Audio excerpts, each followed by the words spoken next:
Today I'm going to talk about culturally relevant teaching and culturally responsive teaching. At first, these two approaches can sound almost the same, but they each have a slightly different focus. What they do have in common is that they both encourage teachers to value students' cultures, experiences, and identities as part of the learning process.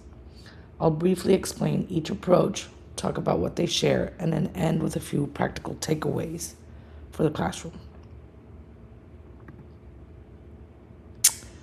I'll start with culturally relevant teaching, which was developed by Gloria Ladson Billings.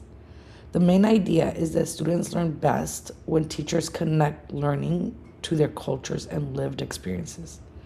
She describes three important parts of this approach. First is academic success, which means holding high expectations for every student. Second is cultural competence, where students' cultures and identities are valued instead of overlooked. And third is critical consciousness, which encourages students to think about real world issues like fairness and equity. Together, these ideas help create classrooms where students feel respected while also being challenged academically.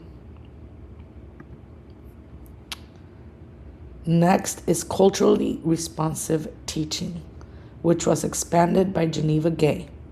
While it's very similar, this approach focuses more on how teachers use students' backgrounds and experiences when planning instructions. Instead of expecting every student to learn the same way, teachers make learning more meaningful by connecting lessons to students' lives. It also places a strong emphasis on building positive teacher-student relationships because students are more likely to engage when they feel seen, respected, and included.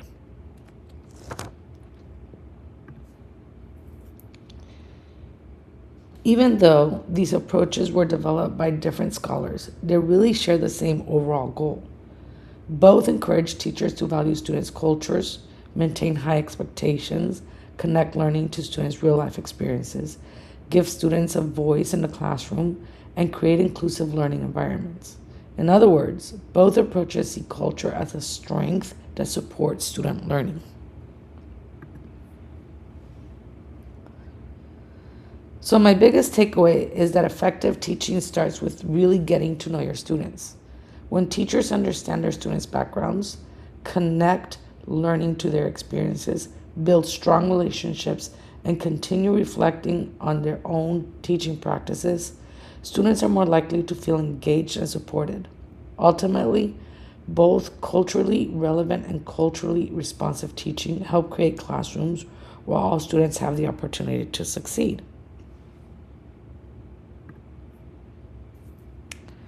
All of these ideas are based on the research and articles listed here.